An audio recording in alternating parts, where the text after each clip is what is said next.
Everybody, I've been in the caucuses, I'm date myself, but probably 40 years at least I paid attention to caucuses in Iowa. And every year candidates come around, doesn't matter what party, they promise and they promise and they promise.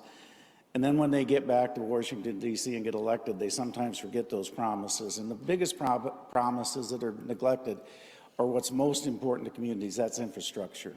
We have an unbelievable need between all the mayors that are here and the mayors across this country for infrastructure.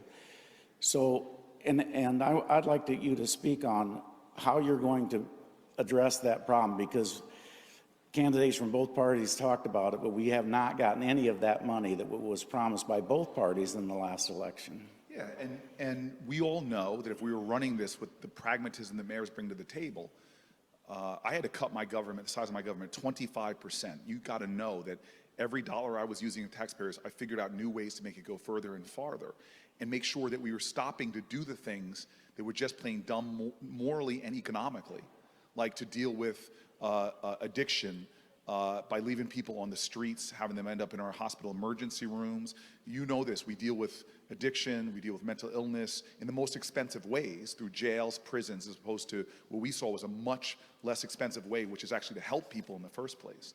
And so I want to tell you that, first of all, I want to broaden. When you say infrastructure, everybody knows that that means everything now, not just roads, bridges, those things we need to do, rail systems. China's built 18,000 miles of high-speed rail. Yeah. The busiest rail corridor in North America that goes from Boston to Washington, D.C., runs half an hour slower than it did in the 1960s. And we know that those investments, every dollar in infrastructure produces about $2 or more in return for taxpayers on that investment. But this is the thing, we need to start expanding our understanding of infrastructure. There are critical environmental infrastructure challenges we got to meet now, because we have Superfund sites, we have lead pipes in our ground, we have clean other things that ensure people have access to clean water.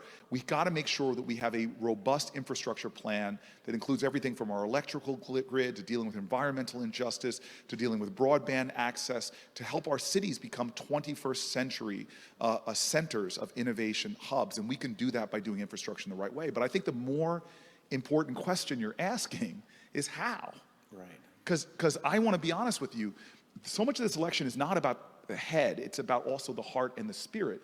Because we now have a bunch, all of us Democrats who are running for president, I've read everybody's plan. And I'm a mayor, I told you about stealing good ideas. I read everybody's plan because I learned a little bit from a lot of folk.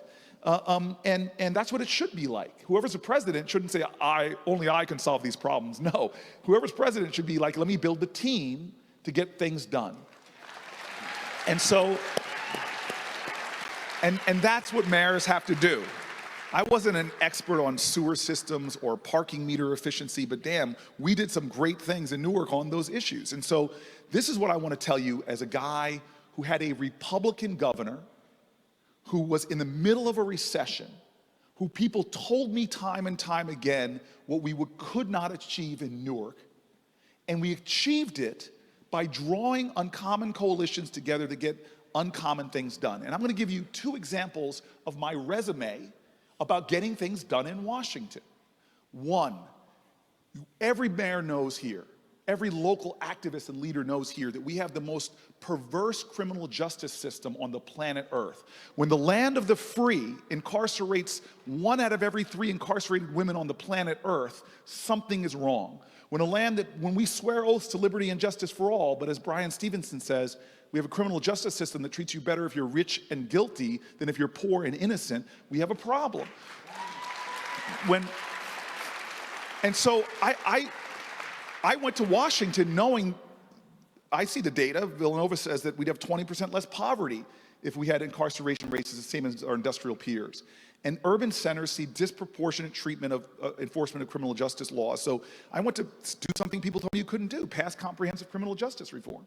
Well, the only major bill to get done under this president was the bill that I led and helped write from the Democratic side in the United States Senate, the First Step Act, which has already liberated thousands of people, lowered mandatory minimums, and made change. We got it done. But here's something that we got done in a quiet way that is benefiting mayors. And I know a lot of folks are attacking this right now, but when I was a mayor, if I had this as a tool in my toolbox, and I know my current mayor does, we can do development the right way, and it's called opportunity zones. I wrote that legislation with a guy across the aisle. And I wrote it because in Newark, when I left, Newark is 6% of New Jersey's state population, but 1 out of every 3 building permits going on in the state was going on in my city because I fought and pushed through tax legislation that began to draw capital and investment back to my city, and I went to Washington to write a similar bill. Now, we need to do reforms. I was on my phone today in my Senate office working on doing things to hold the Trump administration more accountable for how they're enforcing this. But right now, I've met with people from Heflin, Alabama, to Erie, Pennsylvania, local leaders who are now telling me with tools that give local communities more tools in their toolbox to draw capital into places that capital hasn't been going, we can get things done. In America right now, there are memory care centers being built, supermarkets and food deserts, affordable housing being built, HBCUs getting critical money because of a local mayor who went to Washington to do things to empower local people. We got it done. If I am President of the United States with the consciousness and lived experience that I've had, I will build coalitions, some of them with unusual suspects like we had to do to get criminal justice reform done, to drive real change in America for people on the ground fighting every single day to make the words of our country real for everyone, liberty and justice for all.